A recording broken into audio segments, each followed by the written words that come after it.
Hello everyone, आज हम बात करेंगे कुछ ऐसे एडजेक्टिव्स की जो किसी आइटम के प्राइस को डिफाइन करने के लिए आप यूज कर सकते हैं। ज्यादातर हम दो बेसिक एडजेक्टिव्स की बात करते हैं, दैट इज फर्स्ट इज या तो कोई चीज हमारी बहुत ज्यादा एक्सपेंसिव होती है या फिर कोई चीज हमारी चीप होती है। सो इसके अलावा हम क्या एडजेक्टिव्स यूज कर सकते हैं, आज हम उसके बारे में बात करेंगे।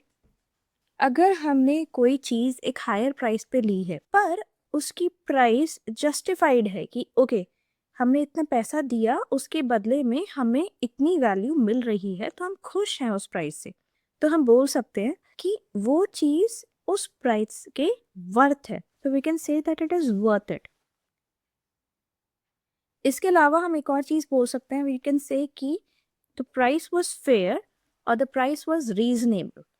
तो हम बोल सकते हैं कि वो जो आइटम है it is worth that price, या फिर उसकी जो प्राइस है वो फेयर है और रीजनेबल है। चलिए इसमें कुछ सेंटेंसेस बनाने की कोशिश कीजिए using these three different words. इसके अलावा अगर कोई चीज़ बहुत ज़्यादा महंगी है तो we can say that it is pricey. Suppose हम कोई बाइसिकल खरीद रहे हैं आप, या कोई चीज़ ले रहे हैं, तो यू कैन से कि ओके मैंने ये चीज़ इसलिए नहीं खरीदी because it was too pricey. Cheap word का एक और मीनिंग होता है कि आप नेगेटिव सेंस में अगर उसे देखें तो इट इज़ लाइक कि वो चीज़ जो है अच्छी तरह से बनी नहीं है। लाइक वो उसमें कोई मटेरियल अच्छा यूज़ नहीं किया है या टेक्निक्स कोई अच्छी यूज़ नहीं की है, सो इट इज़ चीप या इट इज़ पुअरली मेड, तो एक नेगेटिव सेंस में बोला जाता है। बट अगर कोई चीज़ आपके बजट में आ रही है और सस्ती और अच्छी है और पॉजिटिव वे में आप उसे बोलना चाहते हैं, तो आप उसे बोल सकते हैं कि वो चीज़ अफोर्डेबल है, कि ये घर हमारे लिए काफ़ी अफोर्डेबल था। या फिर आप बोल सकते हैं कि बस से जाना ज़्यादा इकोनॉमिकल होता है एज़ कम्पेयर टू फ्लाइंग।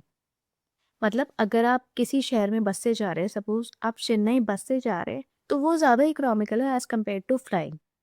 तो इकोनॉमिकल वर्ड यूज़ कर सकते हैं आप, अफोर्डेबल वर्ड यूज़ कर सकते हैं। अब अगर हम बात करते हैं कुछ लोगों की, तो उनका पैसों के साथ कैसा बिहेवियर है उसके अकॉर्डिंग हम उनको अलग अलग एडजेक्टिव्स दे सकते हैं। जैसे कि कुछ लोग अगर अपने पैसे को दूसरे लोगों के साथ शेयर कर रहे हैं तो हम बोल सकते हैं कि दे आर जेनरस। ओके।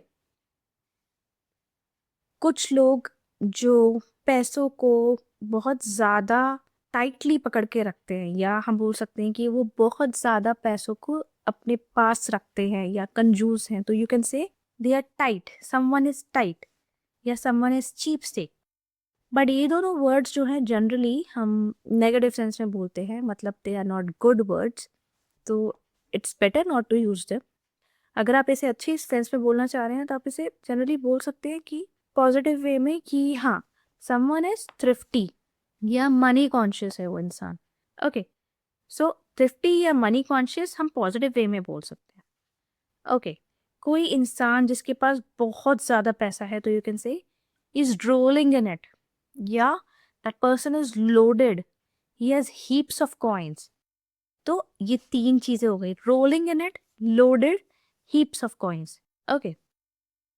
अगर कोई बंदा बहुत ही गरीब है, उसके पास पैसे नहीं है, तो आप उसे बोल सकते हैं he is broke. Broke US English में बोलते हैं और स्किन बोलते हैं यूके इंग्लिश में। इट वुड बी गुड अगर आप इन सब वर्ड्स के सेंटेंसेस बना पाए तो।